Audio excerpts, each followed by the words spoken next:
Assalamu alaikum dear students, welcome back. Today we are going to study biology 10 class, chapter number 11, homeostasis, and today we will discuss homeostasis in plants. Homeostasis occur both in plants and animals. यानी कि homeostasis plants और animals दोनों में पाई जाती है. Homeostasis means balance in the internal conditions. और animals में कल हमने स्टडी कर ली थी, आज हम स्टडी करेंगे प्लांट्स में. तो प्लांट्स में किन किन चीज़ों की होम्योस्टेसिस होती है वो आज हम डिस्कस करेंगे. Oxygen, carbon dioxide and nitrogenous materials, इन तीनों की जो होम्योस्टेसिस है वो प्लांट्स में होती है और इनको हम स्टडी करेंगे. फर्स्ट ऑफ ऑल हम इसकी टाइप्स को डिस्कस करेंगे, यानी कि इन तीनों को. Removal of carbon dioxide and oxygen. तो जैसा कि हम सबको पता है कि ये दोनों किस चीज़ में पाई जाती हैं, ये दोनों की दोनों इकट्ठी फोटोसिंथेसिस में पाई जाती हैं. और फोटोसिंथेसिस जो है वो अकर होती है only in plants and algae.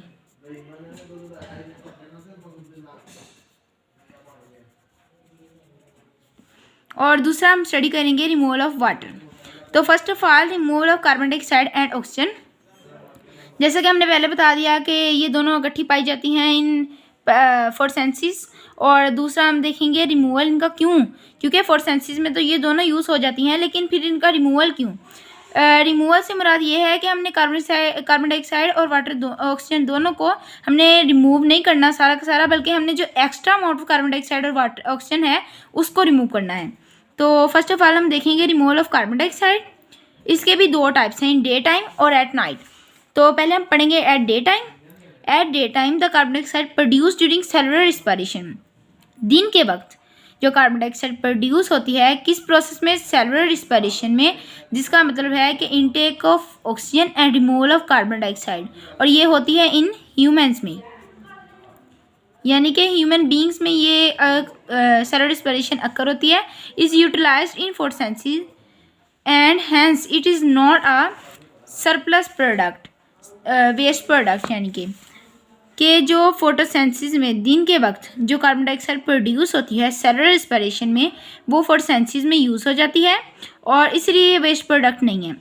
इसका पूरे का मतलब है कि जो कार्बन डाइऑक्साइड ह्यूमन से ऑक्सीजन लेते हैं प्लांट से और कार्बन डाइऑक्साइड को देते हैं, तो वो जो कार्बन डाइऑक्साइड हम रिलीज़ करते हैं वो प्लांट्स एज फोटोसिंथेसिस प्रोडक्ट के तौर पे, रिएक्टेंट के तौर पे यूज़ कर लेते हैं और वो वेस्ट नहीं रहती. उसके बाद हमारे पास दूसरा आता है at night it is surplus. कि जो रात का वक्त है उस वक्त ये सरप्लस यानी कि वेस्ट होती है. सरप्लस का मतलब वेस्ट होती है. अब इसकी वजह क्या है वो हम आगे देखेंगे. Because there is no utilization of carbon dioxide and it is remove from the tissue cells by diffusion. तो उन्होंने कहा है कि क्योंकि दिन के वक्त हमने पढ़ा कि फोटोसिंथेसिस की वजह से ये यूज़ हो जाती है, लेकिन रात के टाइम फोटोसिंथेसिस अकर नहीं होती, क्योंकि फोटोसिंथेसिस होती है in the presence of sunlight and chlorophyll. जब ये दोनों होंगे तभी फोटोसिंथेसिस होगी, इन दोनों के बगैर फोटोसिंथेसिस नहीं हो सकती. लेकिन रात के वक्त तो ये क्लोरोफिल तो होती है पर सनलाइट नहीं होती, जिसकी वजह से कार्बन डाइऑक्साइड यूज़ नहीं हो पाती और उस वक्त ये वेस्ट प्रोडक्ट बन जाती है. और इसलिए इसकी एक वजह है कि इसको किस तरह निकाला जाए. It is remove from the tissue cells by diffusion. के जो टिश्यू सेल्स हैं उसमें डिफ्यूजन के ज़रिए रिमूव की जाती है. किसके टिश्यू सेल्स, प्लांट्स के. और diffusion means the movement of molecules from area of low to high concentration.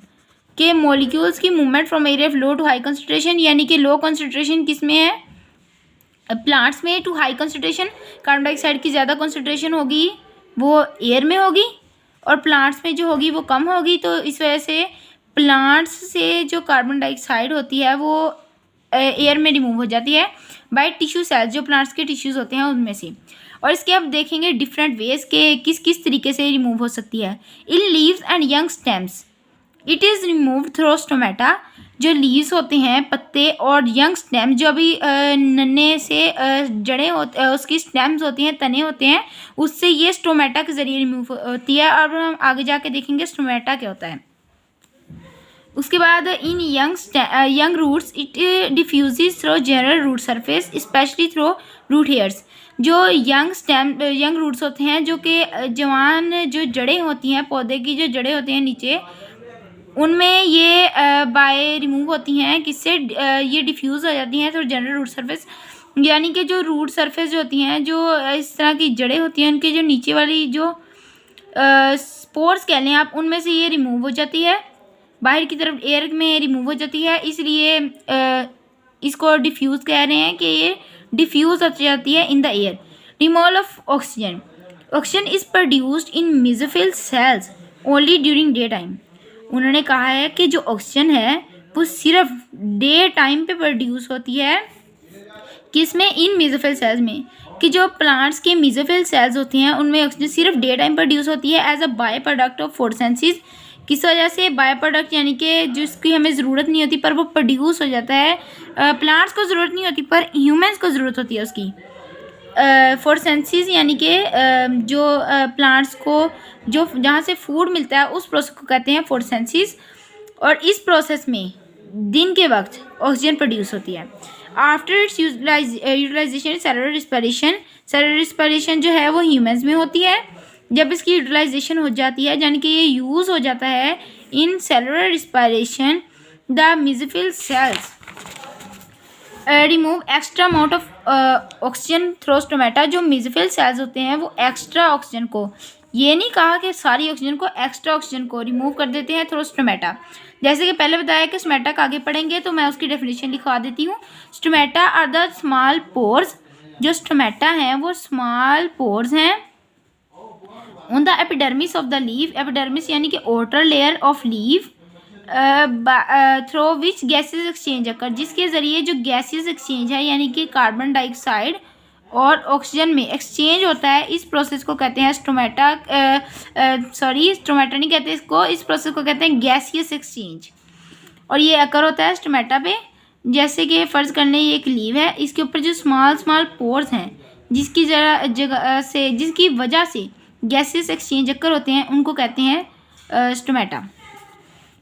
उसके बाद removal of extra water, plants obtain water from the soil. जो प्लांट्स हैं जैसे कि हम सबको पता है कि वो वाटर लेते हैं कहाँ से, सॉइल से। जैसे ये प्लांट्स है, इसकी रूट्स हैं और ये नीचे सॉइल के अंदर हैं, तो ये वाटर जो है ये रूट्स जो हैं ये वाटर प्लांट्स को देती हैं बाय फ्रॉम द सॉइल, और ये वाटर फिर ऊपर अपर पार्ट्स ऑफ लीफ तक पहुँचता है। And it is also produced in the body during cellular respiration. जब इनमें प्लांट में सेलुलर रिस्पिरेशन होती है तब भी वाटर प्रोड्यूस होता है। Plants store large amount of water in their body for turgidity. जो प्लांट्स हैं वो ज़्यादा से ज़्यादा पानी एब्जॉर्व करते हैं, कहाँ से, फ्रॉम द सॉइल। किस लिए, अपनी टर्जिडिटी को मेंटेन करने के लिए। टर्जिडिटी मतलब होता है रिजिडिटी। रिजिडिटी मीन्स कि उसकी जो प्लांट्स जितने ज़्यादा सख्त होंगे इसका मतलब उनमें उतना ही ज़्यादा पानी है। आप कैक्टस की एग्जांपल ले लें, क्योंकि वो डेजर्ट में होते हैं तो डेजर्ट में तो पानी होता नहीं, तो वो ज़मीन के नीचे से पानी लेते हैं और with the help of roots, तो जिसकी वजह से वो ज़्यादा रिजिड हो जाते हैं। जितना पानी प्लांट में होगा उतना ही वो रिजिड होगा, और जितना पानी नहीं होगा उतना ही वो ज़्यादा कम रिजिड होगा। Extra water is removed from the plant body by transpiration. जो एक्स्ट्रा वाटर है, ये नहीं कहा कि जो वाटर वो यूज़ कर रहा है, जो एक्स्ट्रा वाटर है वो रिमूव होता है प्लांट की बॉडी से बाय ट्रांसपीरेशन। अब ट्रांसपीरेशन क्या है? Transpiration is the loss of water from plant surface in the form of vapours. जो ट्रांसपीरेशन है इसका मतलब है कि वाटर जो है वो प्लांट्स की सरफेस से निकल रहा है in the form of vapours, यानी कि वाटर वेपर्स की फॉर्म में। बिल्कुल इसी तरह जिस तरह हम वाटर बॉयल करते हैं तो उसमें जो पानी होता है वो in the form of vapours यानी कि गैस की फॉर्म में कन्वर्ट होके रिमूव हो जाता है उसमें से, और उसका वॉल्यूम जो है वो हाफ रह जाता है। अल्लाह हाफ़िज़ स्टूडेंट्स, थैंक्स फॉर